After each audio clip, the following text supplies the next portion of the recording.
한밤중 한 여교사가 압록강에 뛰어들었습니다. 하지만 강 위를 걸어서 건너지 않았습니다. 물속으로 잠수해서 강을 건넜습니다. 숨이 막히고 물살에 휩쓸려도 그녀는 계속 물속을 헤엄쳤습니다. 보통 탈북자들은 강 위를 건너는데 왜 그녀는 물속으로 잠수해야 했을까요? 그녀가 읽었던 그 책에는 도대체 무엇이 적혀 있었을까요? 지금부터 그 이야기를 들려드리겠습니다. 이 영상이 도움이 되셨다면 구독과 좋아요 부탁드립니다. 여러분의 관심이 더 많은 탈북민들의 진실된 이야기를 전할 수 있는 힘이 됩니다. 그 모든 것은 이렇게 시작되었습니다.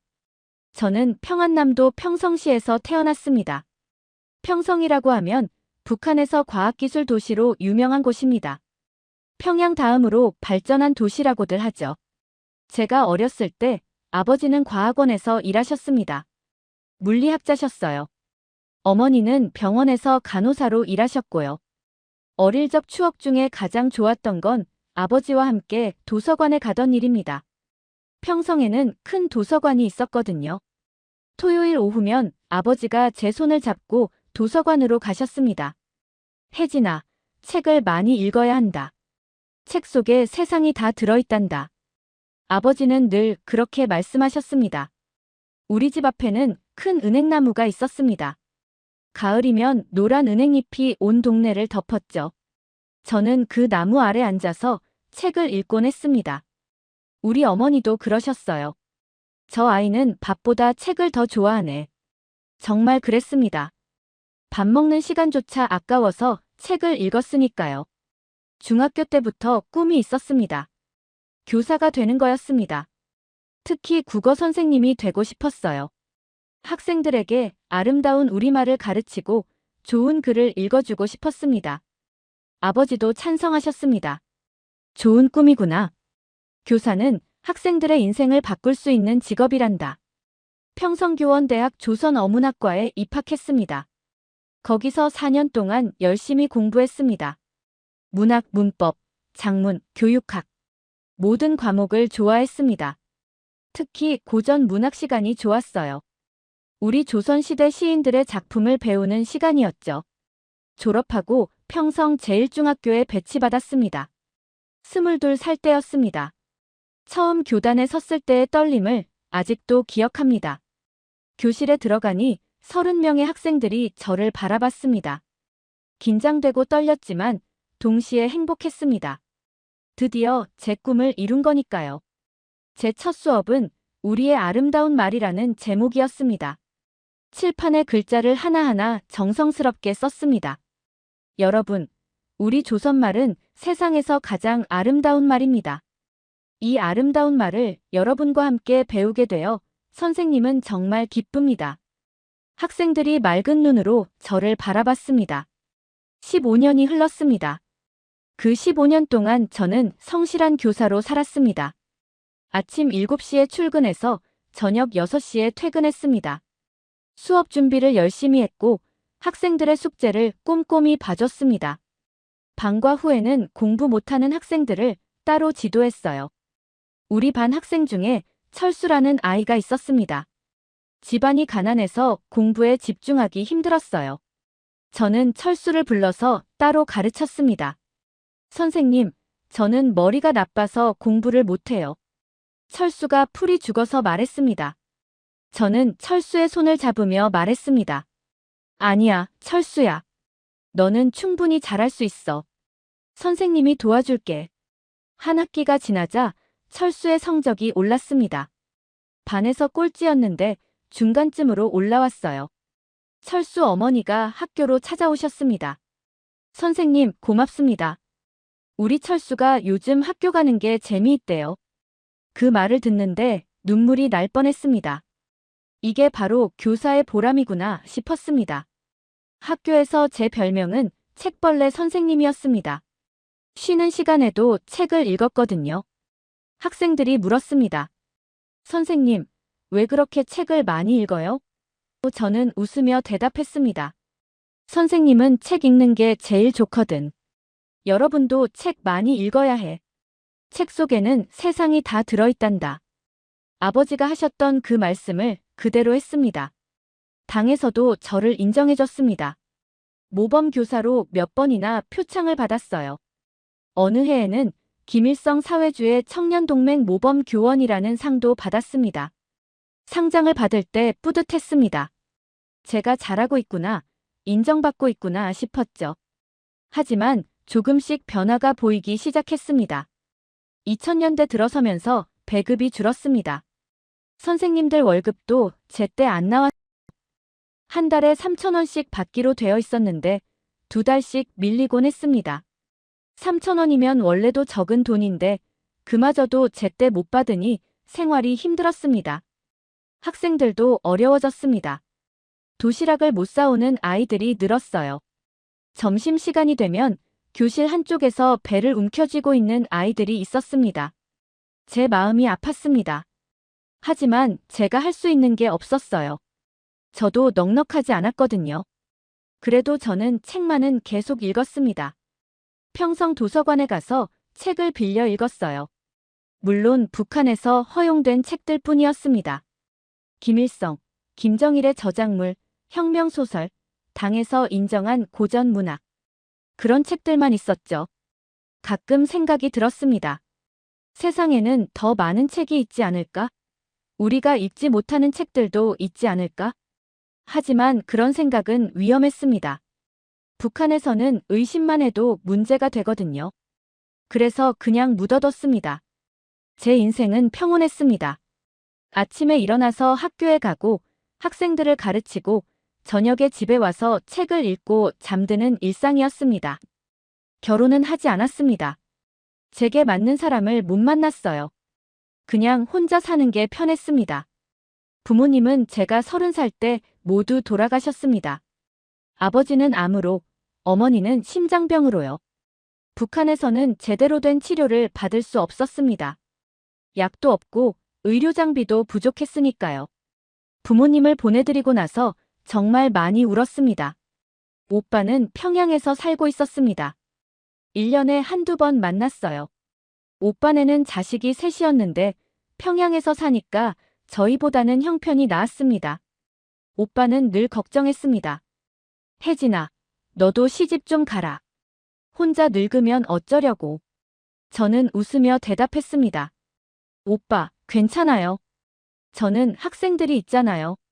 정말 그랬습니다. 학생들이 제 가족 같았어요.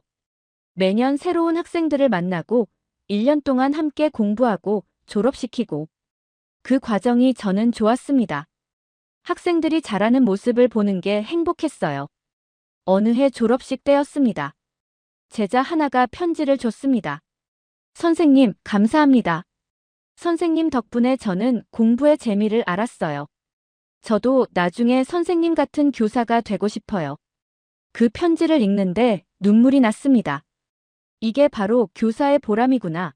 다시 한번 느꼈습니다. 제 인생은 그렇게 평범하고 평온했습니다. 특별한 일도 큰 사건도 없었어요. 그저 성실한 교사로 살았습니다. 당이 시키는 대로 하고 학생들을 잘 가르치고 조용히 살았습니다. 하지만 그 평온함은 오래가지 못했습니다.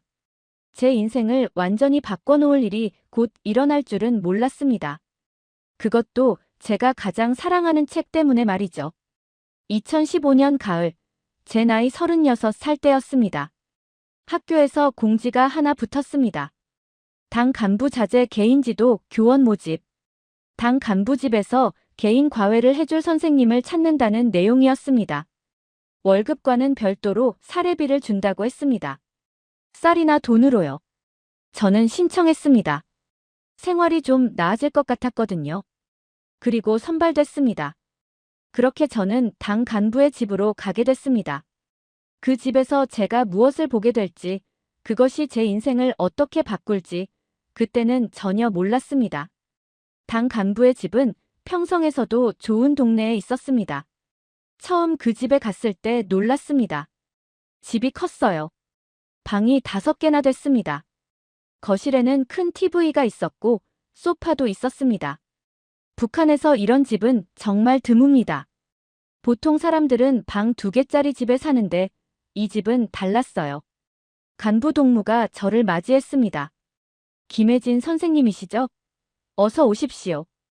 우리 아들을 잘 부탁합니다. 간부는 40대 후반쯤 되는 남자였습니다. 당 선전 선동부에서 일한다고 했어요. 아내는 없었습니다. 일찍 돌아가셨다고 하더군요. 아들은 중학교 3학년이었습니다. 이름은 성호였어요. 조용하고 예의 바른 학생이었습니다. 선생님, 안녕하세요. 성호가 공손하게 인사했습니다. 첫인상이 좋았어요. 일주일에 3번, 화요일, 목요일, 토요일에 그 집에 갔습니다. 저녁 6시부터 8시까지 2시간씩 가르쳤습니다. 국어, 수학, 영어를 가르쳤어요. 성호는 똑똑했습니다. 가르치면 바로 이해했어요. 한 달쯤 지났을 때였습니다. 수업을 마치고 나오는데 간부 동무가 말했습니다. 선생님, 수고하셨습니다. 이거 받으세요. 쌀 10kg이었습니다. 한 달치 사례비였죠. 제 한 달 월급으로는 쌀 2kg도 못 사는데 여기서는 10kg을 주다니요. 그날부터 저는 더 열심히 가르쳤습니다. 성호의 성적이 올랐어요. 반에서 10등이었는데 5등까지 올랐습니다. 간부 동무가 기뻐했습니다. 선생님 덕분입니다. 정말 감사합니다. 어느 토요일이었습니다. 수업을 하는 중에 성호가 화장실에 갔습니다. 저는 교재를 정리하며 기다렸어요. 그런데 문득 방 한쪽 벽에 있는 책장이 눈에 들어왔습니다. 큰 책장이었습니다. 유리문이 달린 책장이었어요. 안에 책들이 가득했습니다. 호기심이 생겼습니다. 어떤 책들이 있을까? 저는 책을 좋아하는 사람이잖아요. 그래서 가까이 가서 들여다봤습니다. 놀랐습니다. 제가 본 적 없는 책들이었어요. 조지 오웰, 올더스 헉슬리, 레이 브래드버리.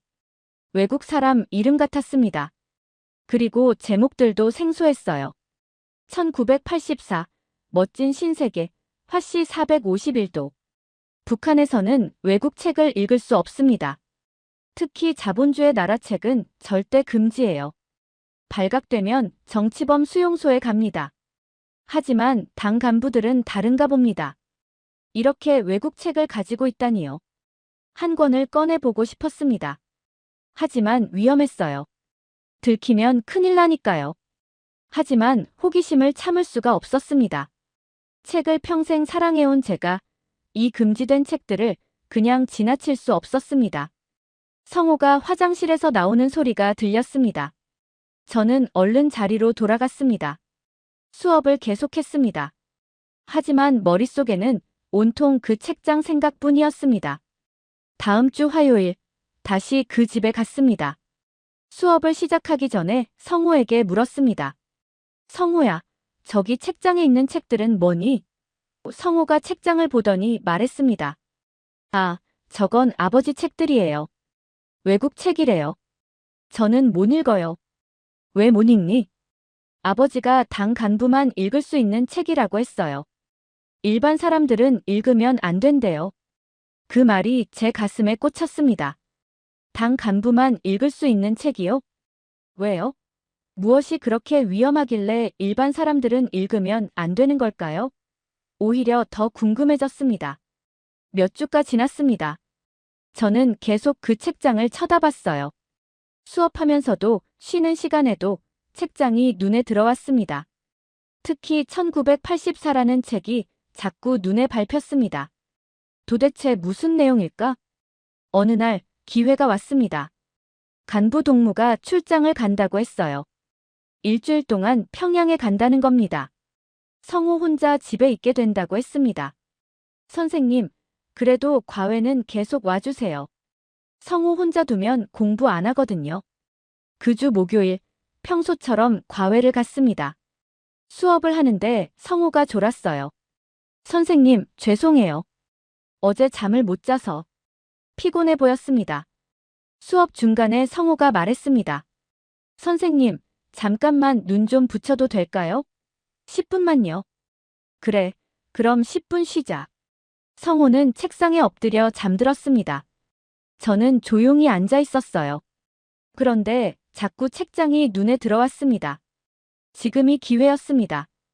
간부도 없고 성호는 자고 있고 저는 조용히 일어났습니다. 책장으로 갔습니다. 손이 떨렸어요. 유리문을 열었습니다. 삐걱 소리가 났습니다. 성호를 보니 여전히 자고 있었습니다. 1984라는 책을 꺼냈습니다. 한글로 번역된 책이었어요. 누가 번역했는지는 안 나와 있었습니다. 아마 당에서 간부들을 위해 몰래 번역한 것 같았습니다. 첫 페이지를 펼쳤습니다. 그것은 맑고 차가운 4월의 날이었다. 시계가 13시를 치고 있었다. 이상한 문장이었습니다. 13시요? 우리는 13시라고 안 하는데. 아, 외국식 표현이구나. 계속 읽었습니다. 주인공 이름은 윈스턴 스미스였습니다. 그는 어떤 나라에서 살고 있었어요. 오세아니아라는 나라였습니다. 그 나라에는 빅브라더라는 지도자가 있었습니다. 모든 곳에 그의 포스터가 붙어 있었어요. 빅브라더가 당신을 보고 있다라고 적혀 있었습니다. 심장이 빨리 뛰었습니다. 이거 우리나라 같았어요. 북한에도 김일성, 김정일 초상화가 모든 집, 모든 건물에 있잖아요. 수령님께서 지켜보신다라고 늘 배우잖아요. 더 읽었습니다. 그 나라에서는 사상경찰이 있었습니다. 사람들의 생각을 감시하는 경찰이었어요. 잘못된 생각을 하면 잡혀갔습니다. 저는 소름이 돋았습니다. 우리에게도 보위부가 있잖아요. 사상을 감시하는 곳이요. 계속 읽고 싶었습니다. 하지만 성호가 깨어날 것 같았어요. 저는 얼른 책을 덮었습니다. 그런데 그냥 돌려놓을 수가 없었습니다. 더 읽고 싶었거든요. 제 인생에서 이런 책은 처음이었어요. 고민했습니다. 어떡하지? 그러다 결심했습니다. 빌려가자. 몰래요. 일주일 후에 돌려놓으면 아무도 모를 거야. 간부는 출장 중이고 성호는 이 책들에 관심 없으니까. 저는 가방에 책을 넣었습니다. 손이 떨렸어요. 이러다 들키면 어쩌나. 하지만 호기심이 더 컸습니다. 책을 읽고 싶다는 갈망이 두려움보다 컸습니다. 성호가 깼습니다. 선생님, 죄송해요. 제가 잠들었네요. 괜찮아. 그럼 오늘은 여기까지 하자. 수업을 마치고 집으로 돌아왔습니다. 집에 도착하자마자 불을 켰습니다. 그리고 책을 펼쳤습니다. 밤새 읽었어요. 잠도 안 잤습니다. 책에서 눈을 뗄 수가 없었거든요. 윈스턴의 이야기는 충격적이었습니다. 그가 사는 나라는 모든 것이 통제되었습니다. 역사도 조작되었어요. 당에서 과거를 마음대로 바꿨습니다. 누가 과거를 통제하느냐가 미래를 통제한다. 누가 현재를 통제하느냐가 과거를 통제한다. 책에 나온 문장이었습니다. 우리도 그렇지 않나요? 김일성, 김정일의 역사를 배우지만 그게 진짜인지 어떻게 알아요? 당에서 그렇게 가르치니까 믿는 거잖아요. 혹시 조작된 건 아닐까요? 책에서 이중사고라는 개념이 나왔습니다. 서로 모순되는 두 가지를 동시에 믿는 거였어요. 예를 들어 전쟁은 평화다, 자유는 노예다, 무지는 힘이다 같은 거요. 말이 안 되지만 그 나라 사람들은 믿었습니다. 저는 멈췄습니다. 우리도 그런가? 고난의 행군은 영광이다. 주체 사상은 자유다. 이런 식으로 배우잖아요. 굶주리는 게 어떻게 영광인가요? 통제받는 게 어떻게 자유인가요? 책을 다 읽었을 때는 새벽 5시였습니다. 밖이 밝아오고 있었어요. 저는 책을 덮고 창밖을 봤습니다. 평성 시내가 보였습니다. 제가 태어나고 자란 이 도시가요. 하지만 뭔가 달라 보였습니다. 어제까지는 그냥 제 고향이었는데 오늘은 달랐어요. 마치 감옥 같았습니다. 아름답게 포장된 감옥이요. 눈물이 났습니다. 36년 동안 제가 뭘 한 거죠? 거짓을 가르친 건 아닐까요? 학생들에게 수령님의 은덕, 당의 영도를 가르쳤는데 그게 다 거짓이라면요? 하지만 동시에 두려웠습니다. 이런 생각 자체가 위험했어요. 북한에서 체제를 의심하는 건 죽음을 의미했으니까요. 저는 책을 가방 깊숙이 숨겼습니다. 다음 주에 돌려놔야지. 아무도 모를 거야.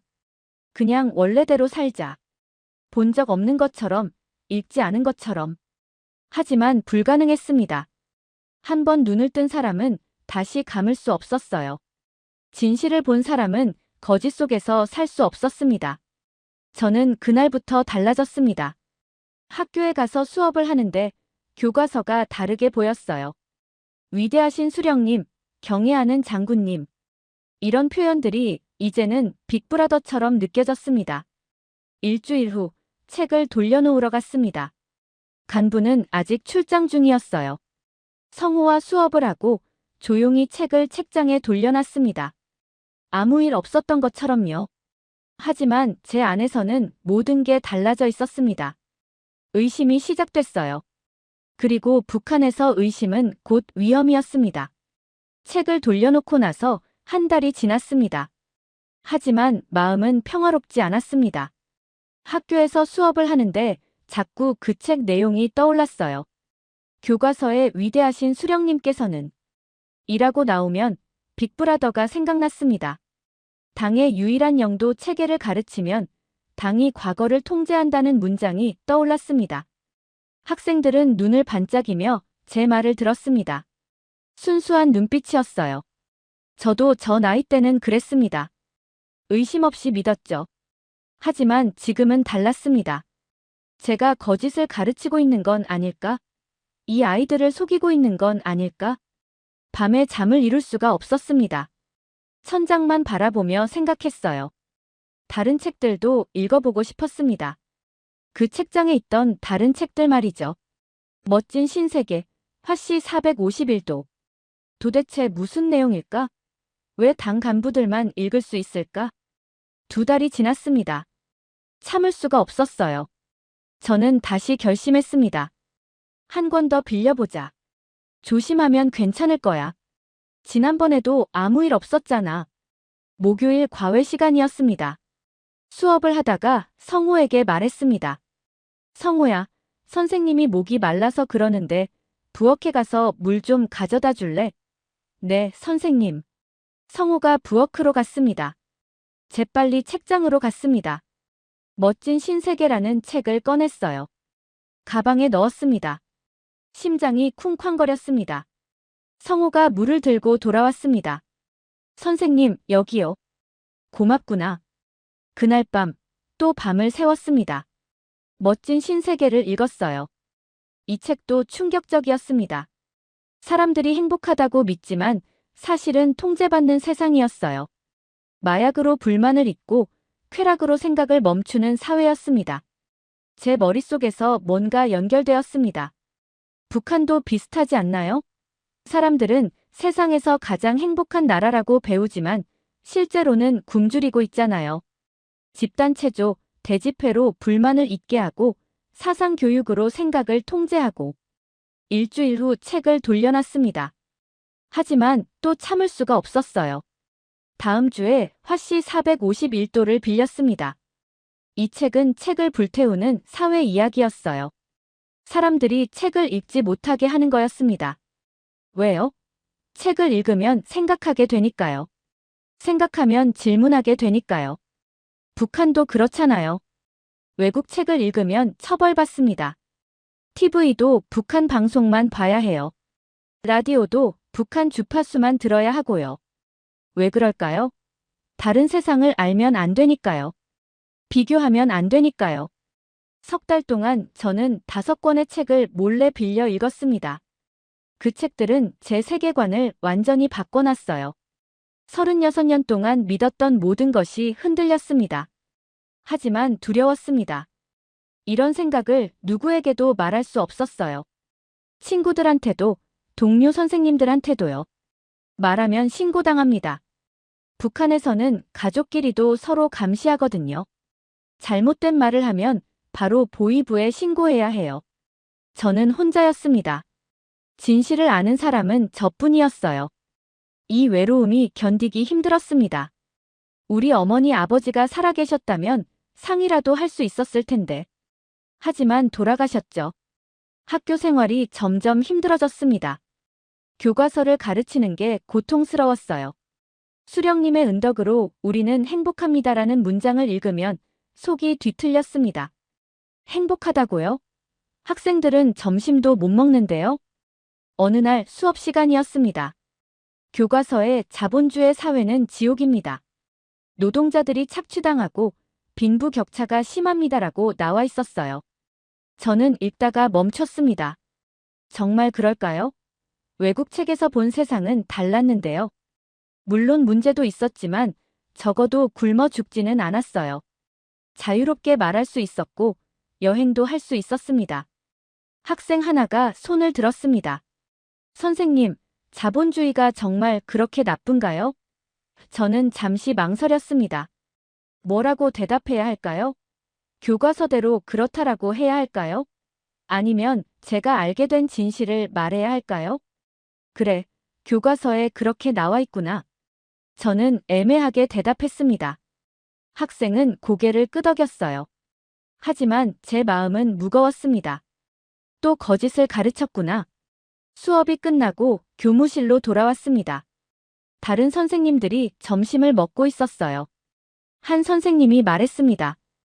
요즘 배급이 또 끊겼대요. 언제까지 이러려나? 다른 선생님이 쉿소리를 냈습니다. 조용히 해요.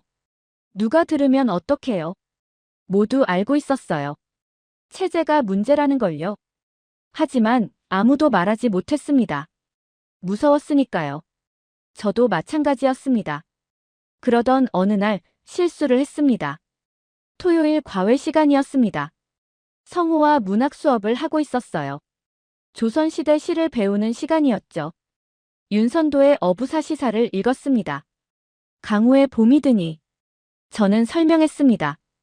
이 시는 자연 속에서 자유롭게 사는 삶을 노래한 거란다. 권력과 명예에서 벗어나 진정한 자유를 찾는 거지. 그때 제 입에서 튀어나왔습니다. 진정한 자유란 게 뭘까? 통제받지 않고 생각하고, 말하고, 선택하는 거 아닐까? 성호가 눈을 깜빡였습니다. 선생님, 우리는 자유로운 거 아닌가요? 저는 깜짝 놀랐어요. 제가 무슨 말을 한 거죠? 아니. 물론 우리도 자유롭지. 선생님이 시 해석을 잘못했구나. 하지만 늦었습니다. 성호의 눈빛이 바뀌었어요. 의심하는 눈빛이었습니다. 그날 저녁 집에 돌아와서 후회했습니다. 왜 그런 말을 했을까? 조심했어야 하는데. 혹시 성호가 아버지한테 말하면 어쩌지? 며칠이 지났습니다. 아무 일도 일어나지 않았어요. 다행이다 싶었습니다. 성호는 그냥 넘긴 모양이었어요. 하지만 일주일 후 문제가 터졌습니다. 목요일 오후였습니다. 학교에서 수업을 하는데 교무실에서 교감 선생님이 부르셨어요. 김혜진 선생님, 잠깐 와보세요. 교감실로 갔습니다. 교감 선생님이 심각한 얼굴로 앉아 있었어요. 그 옆에 낯선 남자 둘이 서 있었습니다. 인민복을 입고 있었는데 눈빛이 날카로웠어요. 보위부였습니다. 제 심장이 멎는 줄 알았습니다. 들켰구나. 보위부 사람이 말했습니다. 김혜진 동무죠? 몇 가지 물어볼 게 있습니다. 협조해 주시죠. 무슨 일입니까? 당 간부댁에서 과외를 하셨죠? 네, 그렇습니다. 그 집 책장에서 책을 빌린 적 있습니까? 피가 식었습니다. 어떻게 알았을까? 성호가 말했나? 아니면 간부가 알아챘나? 책이요? 무슨 책 말입니까? 보위부 사람이 가방에서 종이를 꺼냈습니다.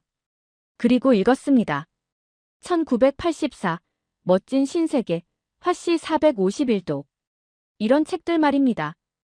금지된 외국 책이죠. 저는 부정하지 마십시오. 간부 동무 아들이 증언했습니다. 선생님이 수업 중에 수상한 말을 했다고요. 진정한 자유가 뭐냐고 물었다면서요? 그래서 조사해보니 책들이 없어졌다 돌아온 기록이 있더군요. 끝났구나. 제 인생이 끝났구나. 정치범 수용소에 가는 거구나. 살아서 나올 수 없는 곳이요. 집에 그 책들이 있습니까? 없습니다. 다 돌려놨습니다. 그럼 읽긴 읽었다는 거네요. 저는 아무 말도 할 수 없었습니다. 인정하면 끝이고 부정해도 끝이었어요. 어떻게 해도 끝이었습니다. 보이부 사람이 말했습니다. 내일 오전 9시까지 보이부로 출두하십시오. 조사를 받아야 합니다. 만약 도망가면 가족들도 연좌제로 처벌받습니다. 알겠습니까? 네. 보이부 사람들이 나갔습니다. 교감 선생님이 한숨을 쉬었어요. 김 선생님, 어쩌다 이런 일이. 정말 그 책들을 읽었습니까? 저는 고개를 숙였습니다. 죄송합니다. 내일 조사 잘 받으세요.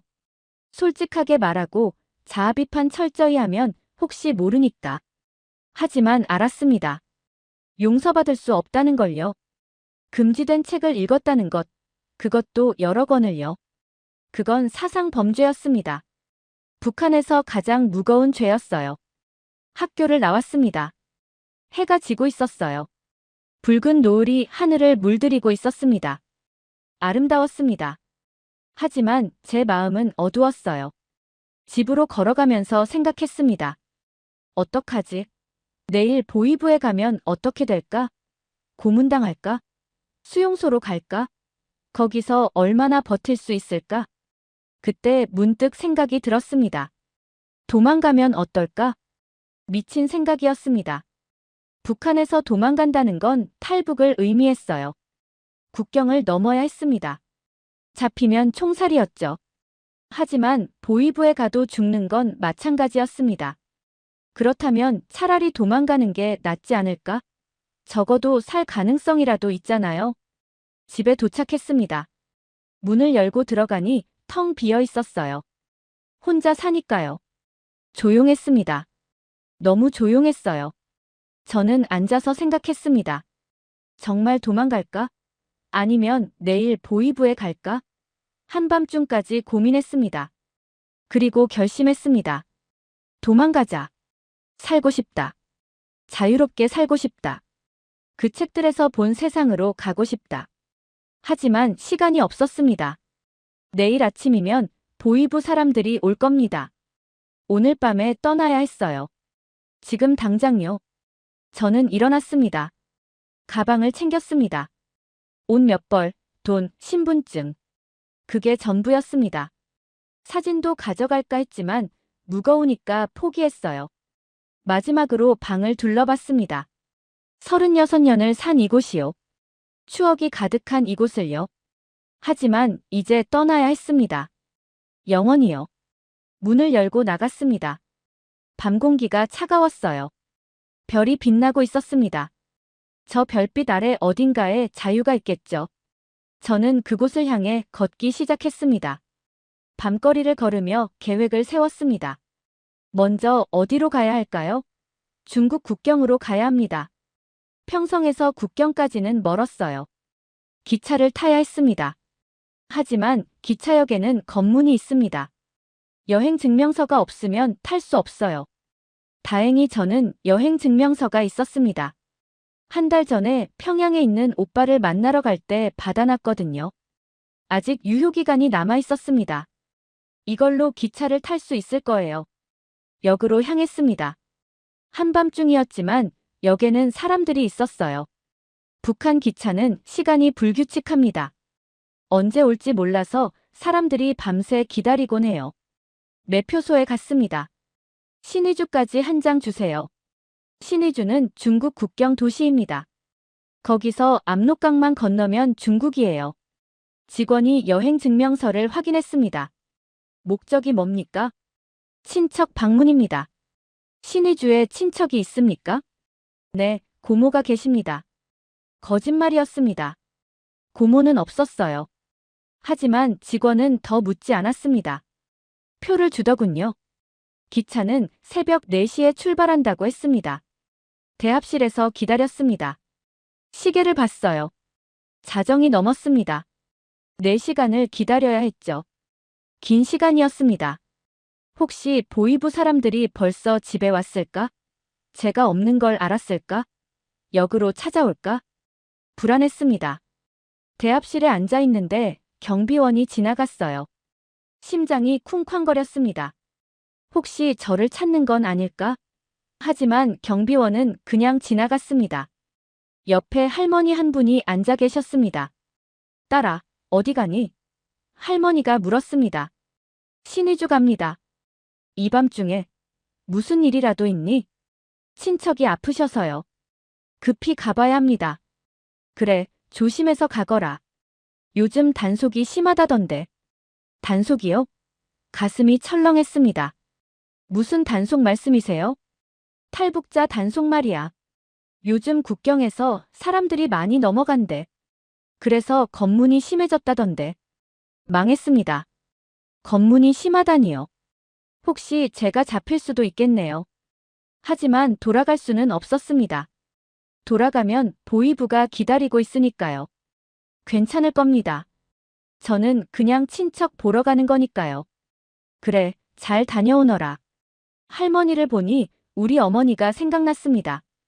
어머니가 살아계셨다면 뭐라고 하셨을까요? 혜진아, 도망가지 마라. 위험해라고 하셨을까요?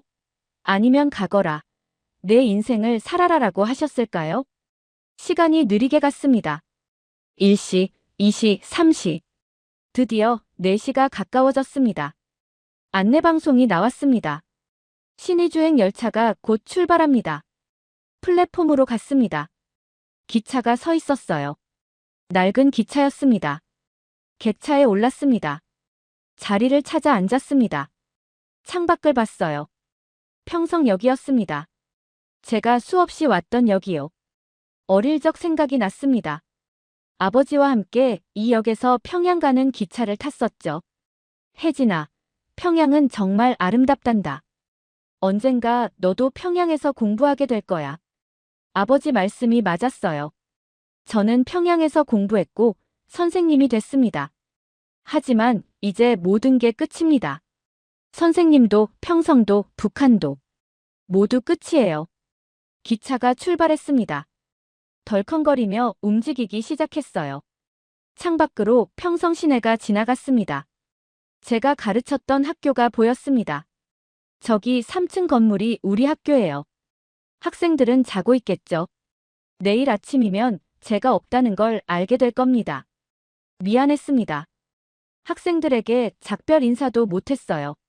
선생님은 갑자기 어디 갔어요? 라고 물으면 누가 대답해 줄까요? 혹시 선생님은 나쁜 사람이었어라고 말하지는 않을까요? 기차는 밤새 달렸습니다. 중간중간 역에 서기도 했고 전기가 나가서 멈추기도 했어요. 북한 기차는 원래 그렇습니다. 느리고 자주 멈춰요. 하지만 저는 상관없었습니다. 어차피 갈 곳이 정해져 있으니까요. 해가 떴습니다. 창밖으로 농촌 풍경이 보였어요. 논밭이 펼쳐져 있었습니다. 농부들이 일하고 있었어요. 평범한 아침 풍경이었습니다. 하지만 제게는 마지막 풍경이었어요. 북한의 마지막 아침이었습니다. 오전 10시쯤 신의주에 도착했습니다. 기차에서 내렸습니다. 역 밖으로 나가려는데 검문이 있었어요. 군인들이 여행 증명서를 확인하고 있었습니다. 제 차례가 왔습니다. 증명서 보여주십시오. 저는 증명서를 내밀었어요. 군인이 꼼꼼히 확인했습니다. 방문 목적이 뭡니까? 친척 방문입니다. 어느 동에 사는 친척입니까? 순간 당황했습니다. 동 이름을 몰랐거든요. 거짓말을 지어내야 했어요. 통일동입니다. 주소는요? 죄송합니다. 정확히는 모르겠고 가면 찾을 수 있습니다. 군인이 의심스러운 눈으로 저를 봤습니다. 제 심장이 멎을 것 같았어요. 들켰나? 하지만 군인은 증명서를 돌려줬습니다. 가십시오. 살았습니다. 빠르게 역을 빠져나왔어요. 밖으로 나오니 신의주 시내였습니다. 처음 와보는 도시였어요. 어디로 가야 할까요? 브로커를 찾아야 했습니다. 탈북을 도와주는 사람들이요. 하지만 어떻게 찾죠? 아는 사람도 없는데요. 장마당으로 갔습니다. 신의주는 국경 도시라서 장마당이 컸어요. 중국 물건들도 많이 팔았습니다. 사람들이 바글바글했습니다. 장마당을 돌아다니며 귀를 기울였습니다. 혹시 탈북 이야기를 하는 사람이 있을까 싶어서요. 1시간쯤 지났을 때 두 여자가 속삭이는 소리가 들렸습니다. 저 아줌마가 중국 다녀온 사람이래. 압록강 건너서. 제 귀가 쫑긋했습니다. 그 아줌마를 봤어요. 50대쯤 되는 여자였습니다. 중국산 옷을 팔고 있었어요. 조심스럽게 다가갔습니다. 저기요, 이 옷 얼마예요? 2,000원이요. 물건을 보는 척하며 작은 목소리로 물었습니다. 혹시 강 건너는 방법 아십니까? 아줌마가 깜짝 놀라며 저를 봤습니다. 그리고 주변을 둘러보더니 작게 말했습니다. 왜요? 설마. 부탁입니다. 도와주십시오. 아줌마가 한참 저를 보더니 한숨을 쉬었습니다. 따라오세요. 아줌마를 따라 골목으로 갔습니다. 사람이 없는 곳에서 아줌마가 물었습니다. 정말 건너려고요? 위험해요. 알고 있습니다. 하지만 가야 합니다. 이유가 뭔데요? 말씀드릴 수 없습니다. 하지만 절박합니다. 아줌마가 제 눈을 똑바로 봤습니다.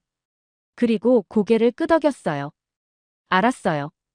오늘 밤 11시에 여기로 다시 오세요. 사람을 소개해 줄게요. 감사합니다. 정말 감사합니다.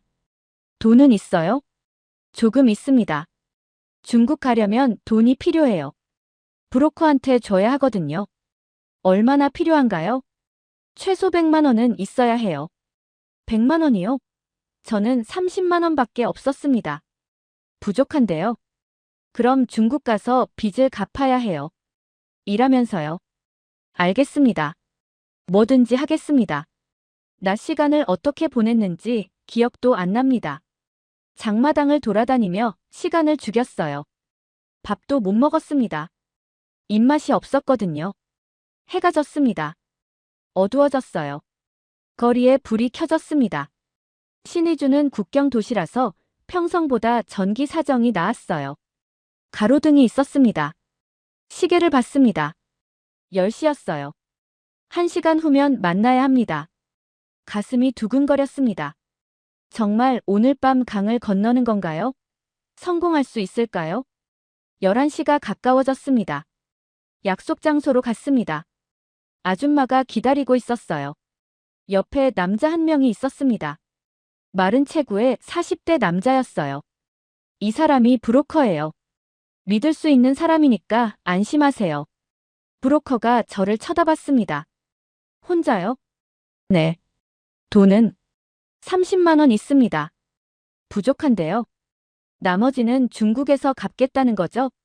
네, 이래서 갚겠습니다. 브로커가 한참 생각하더니 고개를 끄덕였습니다. 좋아요. 하지만 중국 가서 1년은 일해야 해요. 그리고 도망가면 안 돼요. 안 도망갑니다. 약속합니다. 그럼 출발합시다. 오늘 밤 조수간만의 차 때문에 물이 얕아요. 건너기 좋습니다. 드디어 시작되는 겁니다. 제 인생의 가장 큰 모험이요. 브로커를 따라 걸었습니다. 강변으로 향했어요. 어둠 속을 1시간쯤 걸었습니다. 그리고 멀리 강물 소리가 들렸습니다. 압록강이었습니다. 압록강이 눈앞에 펼쳐졌습니다. 달빛 아래 강물이 흐르고 있었어요. 생각보다 좁았습니다. 100m도 안 되는 것 같았어요.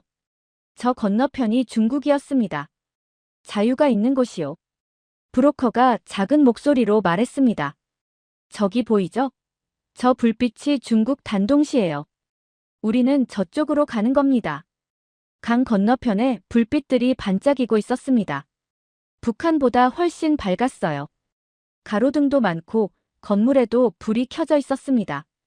같은 밤인데 이렇게 다를 수가 있나요? 지금은 12시예요. 순찰대가 교대하는 시간입니다. 15분 정도 틈이 생겨요. 그때 건너야 합니다. 물은 깊습니까? 지금은 조수 때문에 얕아요. 허리 정도만 차요. 하지만 조심해야 해요. 강바닥이 미끄럽거든요. 제 옆에 다른 사람들도 있었습니다.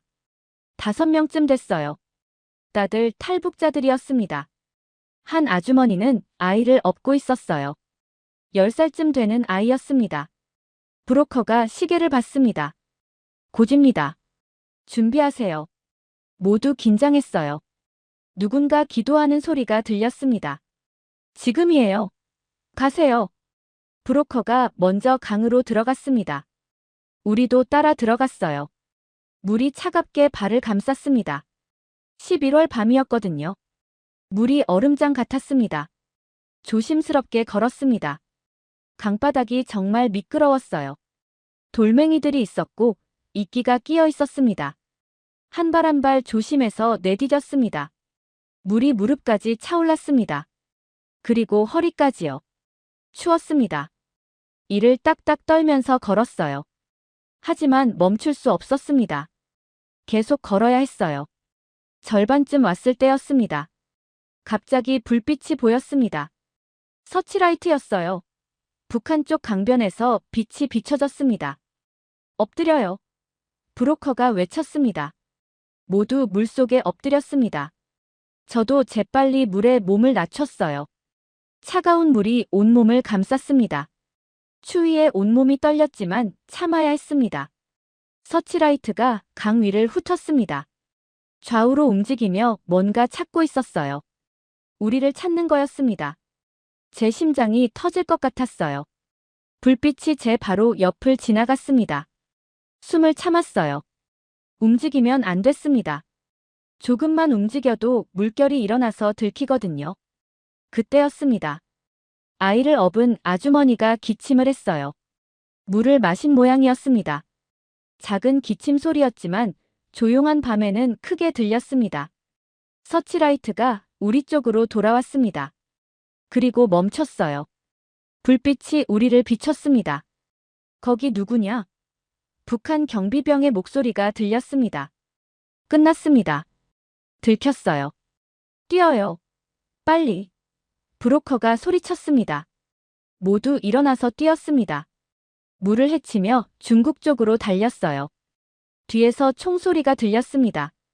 탕, 탕, 탕. 총알이 물 위를 스쳐 지나갔습니다. 제 옆에서 물이 튀었어요. 아주머니가 비명을 질렀습니다.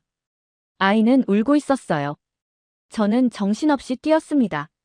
물살을 헤치고 돌멩이를 밟으며 달렸어요. 넘어질 뻔했지만 간신히 버텼습니다. 그런데 갑자기 불빛이 더 많아졌습니다. 경비병들이 더 나온 거였어요. 강변에 서서 총을 겨누고 있었습니다. 멈춰라. 안 서면 쏜다. 하지만 멈출 수 없었습니다. 멈추면 잡혀요. 잡히면 죽습니다. 계속 뛰어야 했어요. 더 많은 총성이 울렸습니다. 탕탕탕탕. 사방에서 총알이 날아왔습니다. 제 옆에서 누군가 비명을 질렀어요. 맞은 것 같았습니다. 브로커가 소리쳤습니다. 잠수해요. 물속으로. 잠수요? 물속으로 들어가라고요? 총알은 물속으로 못 들어가요. 잠수해서 헤엄쳐요. 저는 즉시 물속으로 잠수했습니다. 숨을 크게 들이마시고 머리를 물속에 넣었어요. 차가운 물이 얼굴을 감쌌습니다. 물속은 어두웠습니다.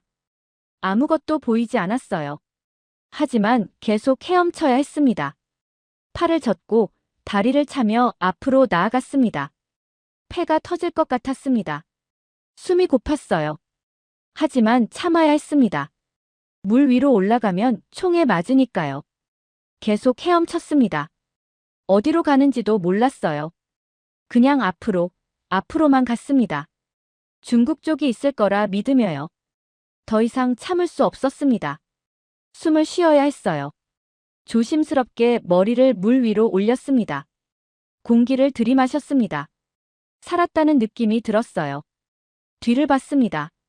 서치라이트가 여전히 강을 훑고 있었어요. 하지만 저는 이미 멀리 왔습니다. 40m쯤 더 가면 중국이었어요. 다시 잠수했습니다. 마지막 힘을 다해 헤엄쳤어요.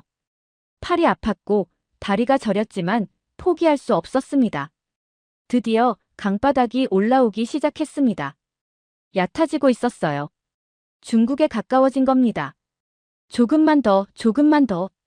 머리를 물 위로 올렸습니다. 숨을 크게 들이마셨어요. 그리고 걸었습니다. 물이 허리까지, 무릎까지, 발목까지 내려갔습니다. 육지였습니다. 중국 땅이었어요.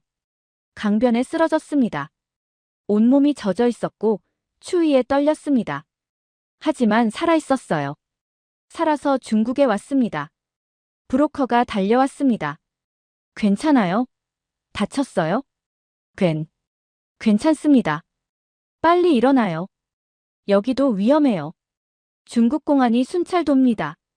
저는 비틀거리며 일어났습니다. 다른 사람들도 있었어요. 5명 중 4명이 왔습니다. 1명은 안 보였어요. 총에 맞았나 봅니다. 아이를 업은 아주머니도 있었습니다. 아이는 울고 있었어요. 괜찮아, 괜찮아.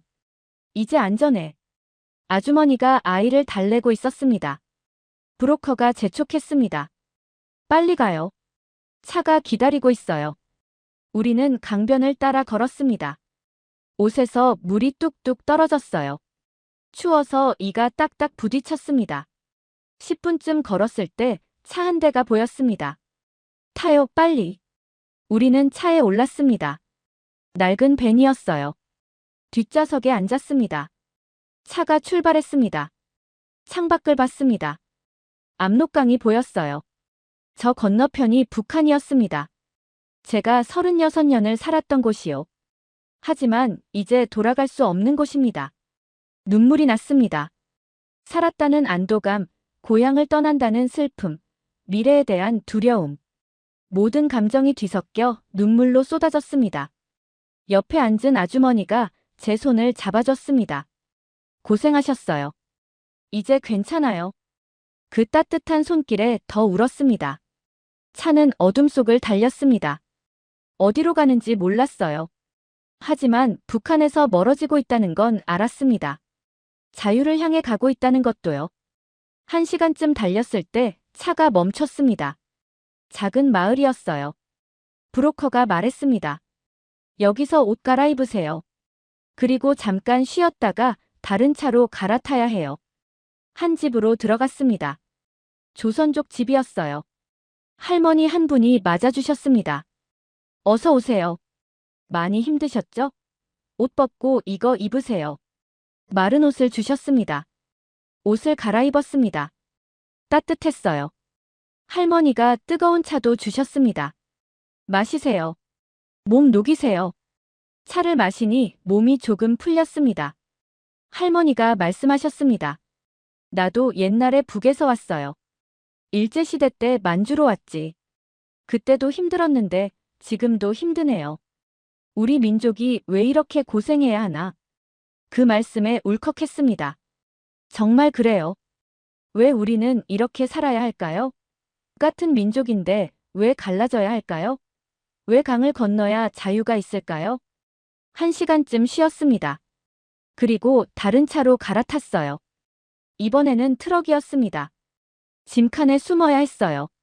중국 공안한테 들키면 북한으로 송환돼요. 조심해야 해요. 짐칸 안에는 어두웠습니다. 좁았어요. 하지만 참아야 했습니다.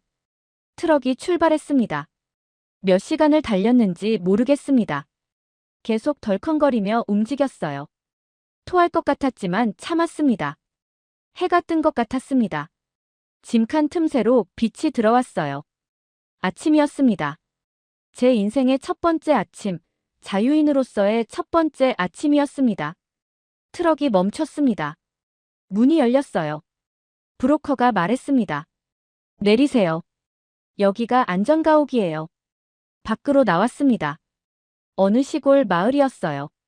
조선족 마을 같았습니다. 한 집으로 들어갔습니다. 여기서 며칠 쉬세요. 그동안 다음 계획을 세울 거예요. 저는 방으로 들어갔습니다. 온돌방이었어요. 따뜻했습니다. 이불이 깔려 있었어요. 이불 위에 누웠습니다. 천장을 봤어요. 북한 집 천장과 비슷했지만 다른 곳이었습니다. 중국이었어요. 저는 압록강을 건넜습니다. 물속으로 잠수해서요. 총알을 피해서요. 죽을 고비를 넘기고 살아남았습니다. 이제부터 어떻게 될까요? 중국에서 얼마나 있어야 할까요? 한국까지 갈 수 있을까요? 모르겠습니다. 하지만 한 가지는 확실했어요. 저는 더 이상 거짓 속에서 살지 않을 거라는 것. 자유롭게 생각하고, 자유롭게 말하고, 자유롭게 살 거라는 것. 그것만으로도 충분했습니다. 눈을 감았어요. 그리고 깊은 잠에 빠졌습니다. 36년 만에 처음으로 진짜 평화로운 잠이었습니다. 눈을 떴을 때는 다음 날 오후였습니다. 하루를 꼬박 잤어요. 몸이 너무 지쳐 있었거든요. 일어나서 창밖을 봤습니다. 중국 시골 마을이었어요. 논밭이 펼쳐져 있고 멀리 산이 보였습니다. 북한과 비슷한 풍경이었지만 뭔가 달랐어요. 공기가 달랐습니다. 자유의 공기였으니까요. 방문이 열렸습니다. 조선족 할머니가 들어오셨어요. 일어났구나. 배고프지? 밥 먹어라. 쟁반에 밥과 반찬을 들고 오셨습니다. 하얀 쌀밥에 김치, 된장찌개, 계란까지 있었어요. 감사합니다, 할머니. 천천히 먹어. 우리도 옛날에 이랬어. 일제시대 때 만주로 건너올 때 말이야. 그때도 이렇게 도망 다니면서 살았지. 할머니 이야기를 들으며 밥을 먹었습니다. 따뜻한 밥이 목구멍을 넘어갔어요. 살아있다는 느낌이 들었습니다. 며칠 후 브로커가 다시 왔습니다. 이제 일을 해야 해요. 빚을 갚으려면요. 어떤 일입니까?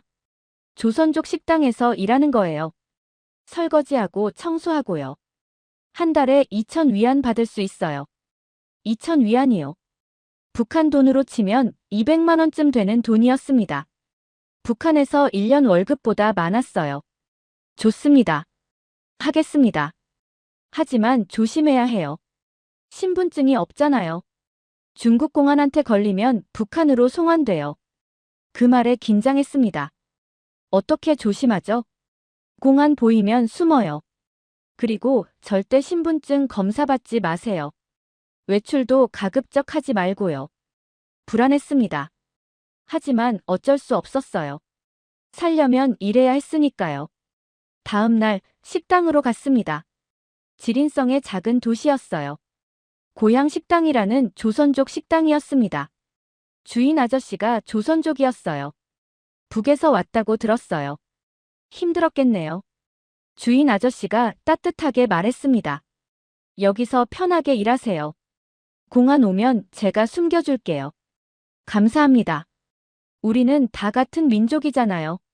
서로 도와야죠. 일은 힘들었습니다. 아침 6시부터 밤 10시까지 일했어요. 설거지, 청소, 재료 손질. 온갖 일을 다 했습니다. 손이 트고 허리가 아팠지만 참았습니다. 하지만 북한보다는 나았습니다. 적어도 굶지는 않았으니까요. 식당에서 밥을 줬어요. 하루 3끼, 배불리 먹을 수 있었습니다. 이게 얼마만인가요? 북한에서는 하루 2끼도 제대로 못 먹었는데요. 저녁에는 식당 2층 작은 방에서 잤습니다. 좁았지만 제 공간이었어요. 거기서 책을 읽었습니다. 주인 아저씨가 책을 빌려줬거든요. 중국어 책이었지만 한자를 조금 알아서 읽을 수 있었어요. 자유롭게 책을 읽는다는 게 이렇게 행복한 일인 줄 몰랐습니다. 금지된 책이 아니에요. 검열되지 않은 책이에요. 진짜 작가가 쓴 진짜 이야기들이었습니다. 한 달이 지났습니다. 첫 월급을 받았어요. 2,000위안이었습니다. 손에 쥐어보니 실감이 났어요. 제가 번 돈이에요. 정당하게 일해서 번 돈이었습니다. 브로커에게 1,000위안을 갚았습니다. 좋아요. 이렇게 6개월만 하면 다 갚을 수 있어요. 그 후에는 한국 갈 수 있어요. 6개월이요. 조금만 참으면 됩니다. 한국까지 조금만 더요. 하지만 중국 생활은 불안했습니다. 언제나 들킬까봐 두려웠어요. 길을 걸을 때마다 뒤를 돌아봤습니다. 경찰 보이면 가슴이 철렁했어요. 어느 날 식당에 공안이 왔습니다. 2명이었어요. 제복을 입고 있었습니다. 신분증 검사합니다. 제 심장이 멎는 줄 알았습니다. 주인 아저씨가 재빨리 말했습니다. 이 사람들은 다 조선족이에요. 신분증 있어요. 그래도 검사해야 합니다. 주인 아저씨가 저를 보며 눈짓했습니다. 뒤로 가라는 신호였어요. 저는 천천히 부엌 쪽으로 갔습니다. 저 여자, 어디 가요? 공안이 저를 봤습니다. 화장실 가는 거예요. 주인 아저씨가 말했습니다. 저는 재빨리 뒷문으로 나갔습니다. 골목으로 뛰었어요. 숨을 헐떡이며 달렸습니다. 어디로 가야 할지 몰랐어요. 그냥 멀리 도망쳤습니다. 1시간쯤 숨어 있었습니다. 골목 구석에 쭈그리고 앉아 있었어요. 무서웠습니다. 잡히면 어쩌나. 북한으로 돌아가면 어쩌나. 해가 지고 어두워졌습니다. 조심스럽게 식당으로 돌아갔어요. 뒷문으로 들어갔습니다. 주인 아저씨가 기다리고 있었어요. 괜찮아요. 공항 갔어요. 다행히 의심 안 했어요. 죄송합니다. 쟤 때문에. 아니에요. 당연한 거예요. 우리가 서로 도와야죠. 그날 밤 잠을 이룰 수가 없었습니다. 계속 이렇게 살 순 없었어요. 언젠가는 들킬 겁니다. 빨리 한국으로 가야 했습니다. 다음 날 브로커에게 연락했습니다. 빨리 한국으로 갈 수 없을까요? 돈이 부족한데요. 아직 3천 위안밖에 안 갚았잖아요. 나머지는 한국 가서 갚겠습니다. 제발 좀 도와주세요. 브로커가 한참 생각하더니 말했습니다. 알았어요. 특별히 도와드릴게요. 다음 달에 태국으로 가는 팀이 있어요. 거기 끼워드릴게요. 감사합니다. 정말 감사합니다. 한 달을 더 일했습니다. 그리고 출발하는 날이 왔어요. 2016년 5월이었습니다. 북한을 떠난 지 6개월 만이었습니다. 식당 주인 아저씨에게 인사했습니다. 아저씨, 정말 감사했습니다. 평생 잊지 않겠습니다. 괜찮아요. 한국 가서 잘 살아요. 우리 민족이니까 거기서도 잘할 거예요. 아저씨가 돈 봉투를 주셨어요. 이거 가지고 가요. 여비로 쓰세요. 안 됩니다. 이미 너무 많이 도와주셨는데. 가져가요. 우리 아버지도 옛날에 북에서 오셨어요. 일제시대 때요. 그때도 이렇게 서로 도우며 살았대요. 우리 민족은 그래야 해요. 눈물이 났습니다. 아저씨를 꼭 안았어요. 고맙습니다. 정말 고맙습니다. 식당 종업원들도 나와서 배웅했습니다. 선생님, 잘 가세요. 제가 선생님이었다는 걸 알고 있었거든요. 한국 가서도 학생들 가르치세요. 그럴게요. 여러분도 건강하세요. 차에 올랐습니다. 창밖으로 식당이 보였어요. 6개월 동안 일했던 곳이었습니다. 힘들었지만 따뜻한 기억도 많았던 곳이요. 차가 출발했습니다. 중국 땅을 가로질러 남쪽으로 향했어요. 라오스를 거쳐 태국으로 가는 긴 여정이었습니다. 며칠을 버스와 기차를 타고 이동했습니다. 중국은 넓었어요. 끝없이 펼쳐진 땅이었습니다. 대도시도 지나고 시골도 지나고 산도 넘고 강도 건넜습니다. 중국 남부에 도착했습니다. 날씨가 따뜻했어요. 북한이나 중국 북부와는 완전히 달랐습니다. 야자수가 있고 열대 과일이 자랐습니다. 라오스로 넘어갔습니다. 국경을 넘을 때 또 긴장했어요. 하지만 브로커가 잘 처리해줬습니다. 무사히 넘어갔어요. 라오스에서 며칠 기다렸습니다. 다른 탈북자들과 함께요. 10명 정도 됐습니다. 다들 저처럼 한국을 꿈꾸는 사람들이었어요. 한 아주머니는 남편과 함께 왔다고 했습니다. 북에 아들 둘을 두고 왔어요. 너무 보고 싶지만 일단 우리가 먼저 가서 자리 잡으면 아들들도 데려올 거예요. 또 다른 청년은 혼자 왔다고 했습니다. 부모님은 못 오신다고 하셨어요. 나이가 많아서요. 저라도 가서 잘 살라고 하셨어요. 모두 사연이 있었습니다. 떠나온 가족들, 남겨둔 사람들. 우리는 서로의 이야기를 나누며 위로했습니다. 일주일 후 태국으로 출발했습니다. 버스를 타고 국경을 넘었어요. 태국에 도착했을 때 느낌이 달랐습니다. 공기가 뜨거웠고 사람들 얼굴이 달랐어요. 동남아시아였습니다. 방콕으로 갔습니다. 큰 도시였어요. 고층 빌딩이 많았고 차가 넘쳐났습니다. 북한에서는 상상도 못할 풍경이었습니다. 브로커가 말했습니다. 내일 한국 대사관에 가요. 거기서 탈북자라고 하면 보호해줘요. 한국 대사관이요. 드디어 한국 사람들을 만나는 거구나. 가슴이 두근거렸습니다. 그날 밤 잠을 이룰 수가 없었습니다. 내일이면 정말 한국으로 가는 길이 열리는 건가요? 이 긴 여정이 끝나는 건가요? 창밖을 봤습니다. 방콕의 불빛들이 반짝이고 있었어요. 저 멀리 어딘가에 한국이 있겠죠. 제가 꿈꾸던 자유의 나라요. 책을 꺼냈습니다. 중국 식당에서 가져온 책이에요. 마지막 페이지를 펼쳤습니다. 그리고 조용히 읽었습니다. 자유는 공짜가 아니다. 하지만 그 어떤 것과도 바꿀 수 없다. 정말 그랬습니다. 저는 모든 걸 버렸어요. 고향도, 직업도, 안정된 삶도요. 하지만 자유를 얻었습니다. 진실을 알 자유, 생각할 자유, 선택할 자유요. 그것만으로도 충분했습니다. 책을 덮고 눈을 감았어요. 내일이면 새로운 시작입니다. 한국으로 가는 길이 열립니다. 저는 준비가 되어 있었습니다. 다음 날 아침, 한국 대사관으로 갔습니다. 높은 건물이었어요. 입구에는 태극기가 펄럭이고 있었습니다. 태극기요. 어릴 적 역사책에서 본 그 깃발이었습니다. 북한에서는 금지된 깃발이죠. 하지만 여기서는 자유롭게 펄럭이고 있었어요. 다리가 떨렸습니다. 저 문을 들어가면 정말 한국으로 갈 수 있는 건가요? 이 긴 여정이 끝나는 건가요?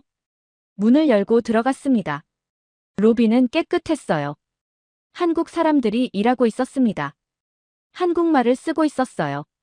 북한말과 비슷하지만 억양이 달랐습니다. 부드러웠어요. 안내 데스크로 갔습니다. 저는 어디서 오셨어요? 직원이 친절하게 물었습니다. 북한에서 왔습니다. 탈북자입니다. 그 순간 눈물이 터져 나왔습니다. 1년 가까이 참았던 눈물이 쏟아졌어요.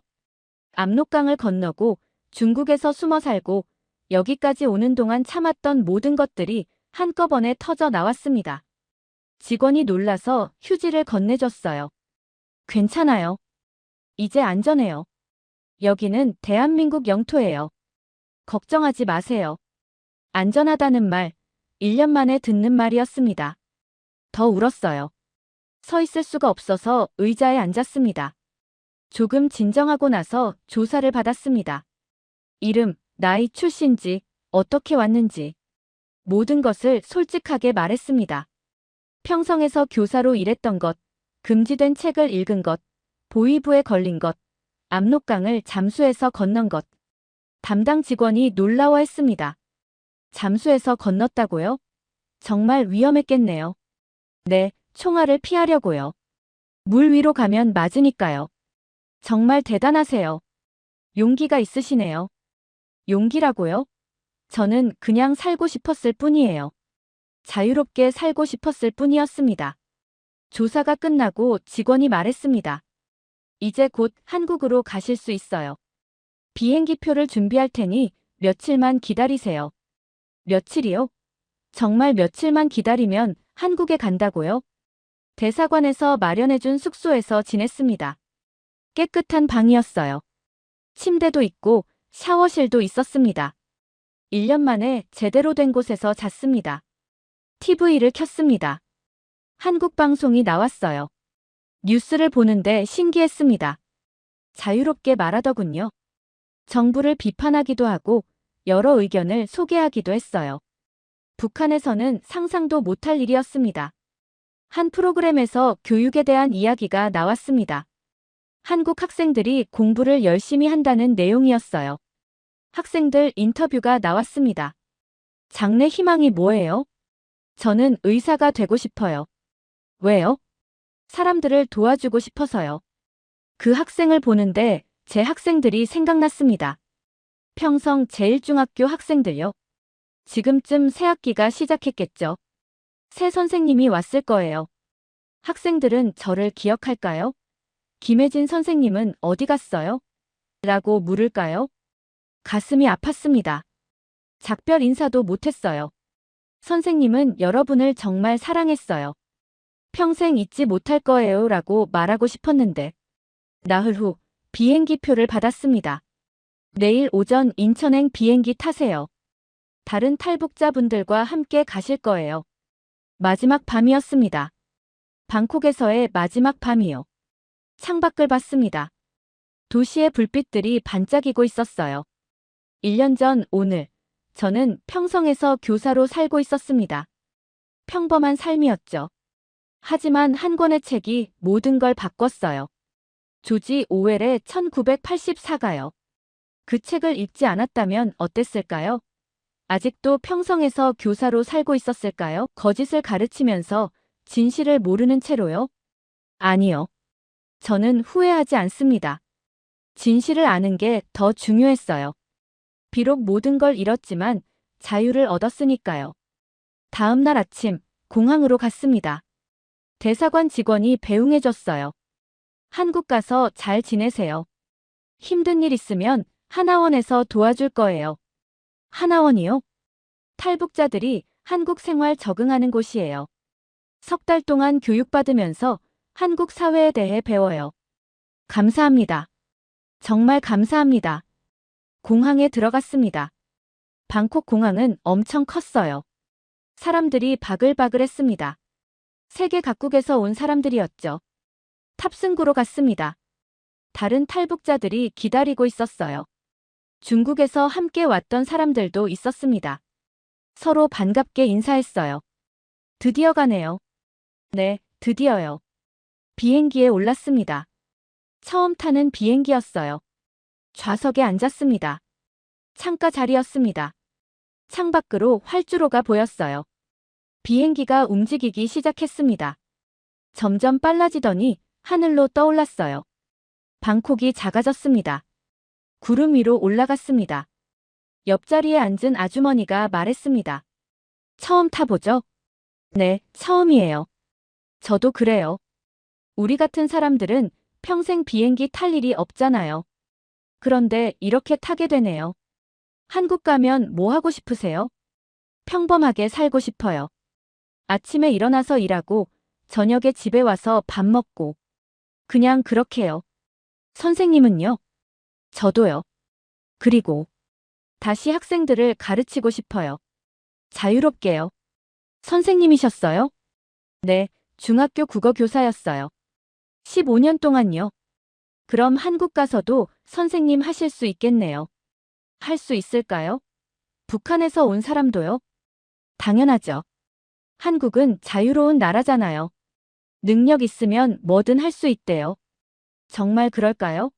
저도 한국에서 다시 교사가 될 수 있을까요? 5시간을 날았습니다. 기내식도 나왔어요. 비빔밥이었습니다. 한국 음식이었죠. 맛있었어요. 우리 음식과 비슷했지만 조금 달랐습니다. 승무원이 한국말로 안내했습니다. 곧 인천국제공항에 도착합니다. 인천이요. 대한민국 인천이요. 창밖을 봤습니다. 아래로 땅이 보였어요. 한국이었습니다. 건물들이 빽빽했고 도로가 복잡했습니다. 불빛이 많았어요. 비행기가 착륙했습니다. 바퀴가 땅에 닿는 순간 박수가 터져 나왔습니다. 탈북자들이었어요. 모두 울면서 박수 쳤습니다. 저도 울었습니다. 해냈어요. 드디어 왔습니다. 대한민국에요. 비행기 문이 열렸습니다. 복도를 걸어 나갔어요. 입국장에 도착했습니다. 한국 정부 직원들이 기다리고 있었습니다. 어서 오세요. 환영합니다. 그 따뜻한 말에 또 눈물이 났습니다. 환영한다고요. 우리를 환영한다고요. 직원이 말했습니다. 수고 많으셨어요. 이제 대한민국 국민이에요. 자유롭게 사실 수 있어요. 대한민국 국민이요. 저는 이제 대한민국 사람이에요. 자유로운 나라의 국민이에요. 공항 밖으로 나왔습니다. 밤 공기가 차갑게 느껴졌어요. 2016년 5월 봄날 밤이었습니다. 하늘을 봤습니다. 별이 빛나고 있었어요. 북한에서 보던 별과 같은 별이었습니다. 하지만 의미가 달랐어요. 이제 이 별은 자유의 별이었습니다. 버스에 올랐습니다. 하나원으로 가는 버스였어요. 창밖으로 한국의 풍경이 지나갔습니다. 고속도로, 건물, 간판, 차들. 모든 게 신기했습니다. 옆에 앉은 청년이 말했습니다. 선생님, 저기 간판 보세요. 24시간 편의점이래요. 밤에도 문 열어요. 정말요? 네, 한국은 그렇대요. 언제든지 물건 살 수 있대요. 믿기지 않았습니다. 밤에도 가게가 열려 있다고요? 1시간쯤 달려서 하나원에 도착했습니다. 큰 건물이었어요. 직원들이 맞이해줬습니다. 환영합니다. 여기서 석 달 동안 한국 생활을 배우시면 됩니다. 방으로 안내받았습니다. 깨끗한 방이었어요. 침대, 책상, 옷장. 모든 게 새 것이었습니다. 침대에 누웠습니다. 천장을 봤어요. 대한민국 천장이었습니다. 자유로운 나라의 천장이요. 1년 전, 저는 평성에서 책을 읽었습니다. 금지된 책을요. 그 책이 저를 여기까지 데려왔어요. 압록강을 건너고 중국을 지나고 태국을 거쳐 마침내 한국까지요. 힘든 여정이었습니다. 무서웠고 외로웠고 불안했어요. 하지만 후회하지 않습니다. 왜냐하면 이제 저는 자유롭게 생각할 수 있거든요. 자유롭게 말할 수 있고 자유롭게 책을 읽을 수 있어요. 그리고 언젠가 다시 학생들을 가르칠 수 있을 거예요. 진실을요. 창밖으로 달빛이 들어왔습니다. 따뜻한 빛이었어요. 마치 잘 왔어, 혜진아. 이제 괜찮아라고 말하는 것 같았습니다. 눈을 감았습니다. 평화로운 마음으로요. 내일부터 새로운 삶이 시작됩니다. 자유인으로서의 삶이요. 저는 준비가 되어 있었습니다. 하나원에서의 석 달은 신기한 경험이었습니다. 매일 새로운 것을 배웠어요. 한국말, 한국 문화, 한국 법률. 북한과 같은 듯 다른 것들이었습니다. 특히 한국말이 재미있었어요. 같은 말인데 표현이 달랐거든요. 선생님, 동무라고 하지 마세요. 친구라고 해야 해요. 아, 그렇군요. 그럼 수령님은요? 그냥 대통령이라고 해요. 높이지 않아도 돼요. 높이지 않아도 된다고요? 북한에서는 상상도 못할 일이었습니다. 컴퓨터 수업이 제일 좋았습니다. 인터넷을 배웠어요. 검색창에 무엇이든 칠 수 있었습니다. 금지된 것이 없었어요. 조지 오웰을 쳐봤습니다. 수많은 정보가 나왔어요. 1984에 대한 해설, 비평, 토론. 자유롭게 읽고 이야기할 수 있었습니다. 북한 교육도 검색했습니다. 제가 15년 동안 했던 일에 대한 정보들이 나왔어요. 기사를 읽는데 가슴이 아팠습니다. 북한 학생들, 하루 2시간 사상 교육. 자유로운 사고 불가능. 북한 교사들, 검열된 교과서로만 가르쳐야. 진실 말하면 처벌. 제가 했던 게 이런 거였구나. 저도 그 시스템의 일부였구나. 눈물이 났습니다. 선생님 교무실에서 울었어요. 담당 선생님이 다가왔습니다. 괜찮으세요? 저는 학생들에게 거짓을 가르쳤어요. 15년 동안요. 아니에요. 선생님은 할 수 있는 걸 하신 거예요. 그 시스템에서는 어쩔 수 없었잖아요. 하지만 선생님, 중요한 건 지금이에요. 선생님은 진실을 알았고 용기를 내서 여기까지 오셨어요. 이제 제대로 가르치실 수 있어요. 그 말에 위로가 됐습니다. 맞아요. 이제부터가 중요한 거죠. 석 달 후 하나원을 졸업했습니다. 정부에서 집을 마련해줬어요. 서울의 작은 원룸이었습니다.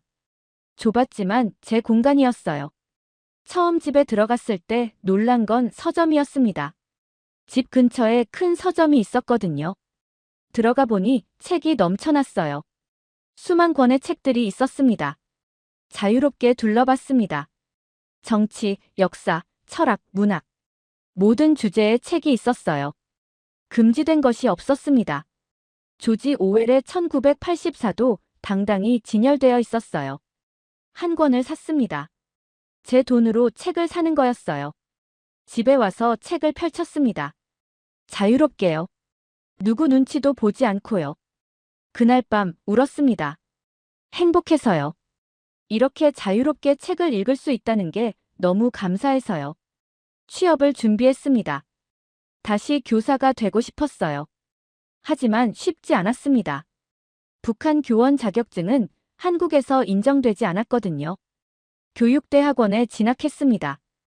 2년 동안 공부해서 한국 교원 자격증을 따야 했어요. 힘들었지만 기뻤습니다. 제대로 공부할 수 있었으니까요. 대학원에서 다시 배웠습니다. 교육학, 국어교육, 문학.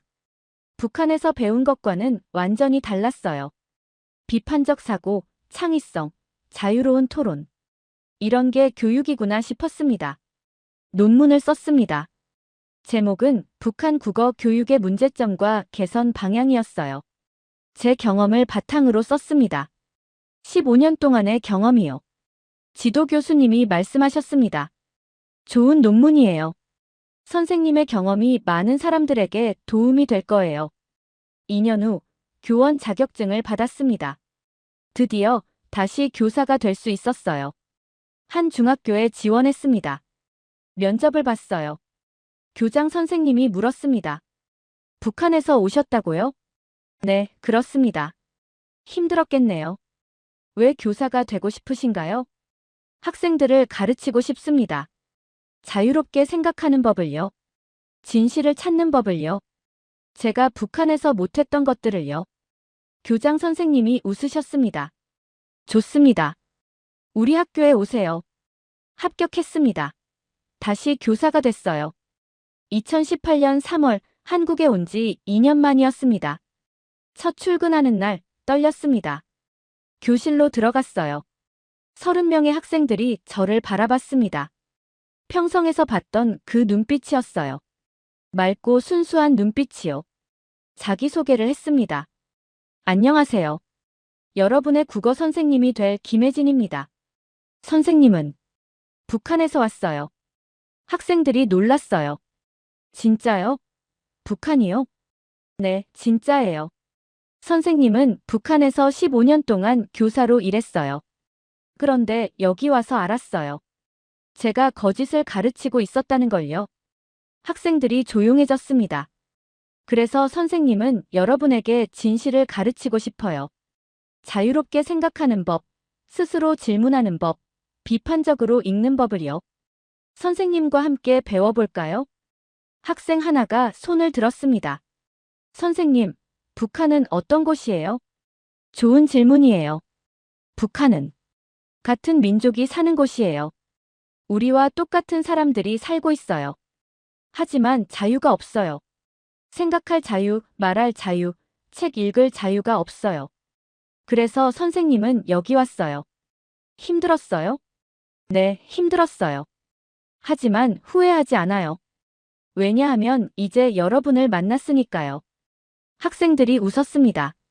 그 웃음소리에 눈물이 날 뻔했어요. 수업을 시작했습니다. 첫 시간은 윤동주 시인의 서시를 읽었어요.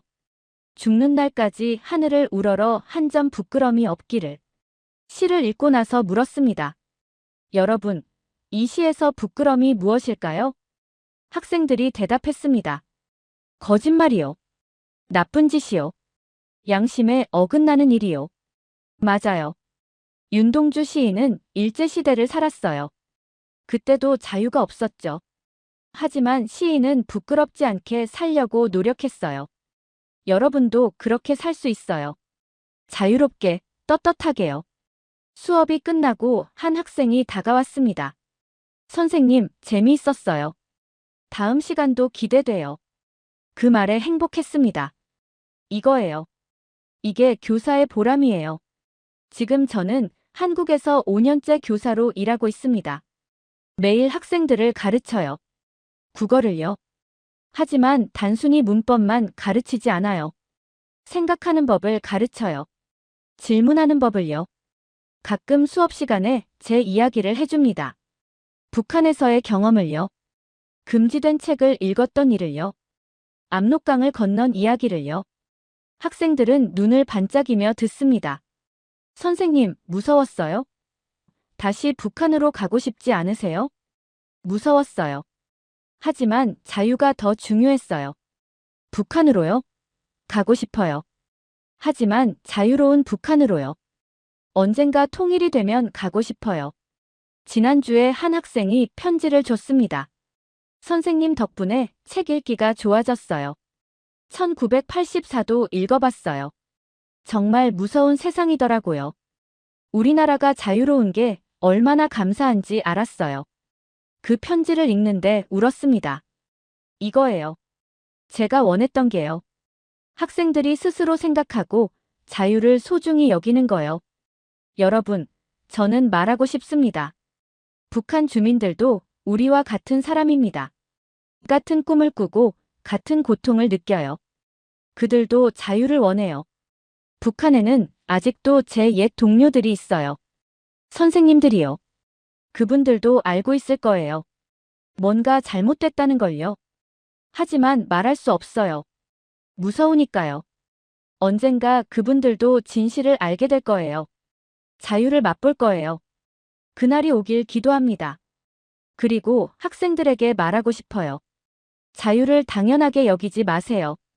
자유롭게 생각할 수 있다는 것, 자유롭게 말할 수 있다는 것, 자유롭게 책을 읽을 수 있다는 것. 이게 얼마나 귀한 건지 기억하세요. 지금 이 순간에도 북한에서는 누군가 몰래 금지된 책을 읽고 있을지 모릅니다. 진실을 알고 싶어서요. 그분들에게 말하고 싶어요. 포기하지 마세요. 언젠가 자유가 올 거예요. 오늘도 저는 교실로 갑니다. 학생들을 가르치러요. 자유롭게요. 진실을요. 칠판에 글자를 씁니다. 진실은 자유다. 자유는 진실이다. 학생들이 읽습니다. 그리고 묻습니다. 선생님, 무슨 뜻이에요? 저는 웃으며 대답합니다. 그건 여러분이 스스로 찾아야 해요. 책을 읽고 생각하고 질문하면서요. 그게 자유예요. 창밖으로 햇살이 들어옵니다. 따뜻한 햇살이에요. 자유의 햇살입니다. 저는 이 햇살 아래서, 이 자유로운 나라에서 매일 학생들을 가르칩니다. 그리고 행복합니다. 북한에 두고 온 학생들에게 말하고 싶어요. 선생님은 여러분을 잊지 않았어요. 언젠가 다시 만날 수 있기를 바라요. 자유로운 세상에서요. 그날까지 저는 여기서 제 일을 할 거예요. 교사로서요. 자유인으로서요. 감사합니다. 이 이야기를 들어주셔서요. 그리고 부탁드립니다. 북한 주민들을 잊지 말아주세요. 그들도 같은 사람이라는 것, 그들도 자유를 꿈꾼다는 것을 기억해 주세요. 언젠가 우리가 다시 하나가 될 수 있도록 관심을 가져주세요. 대한민국 만세. 그리고 자유 만세입니다.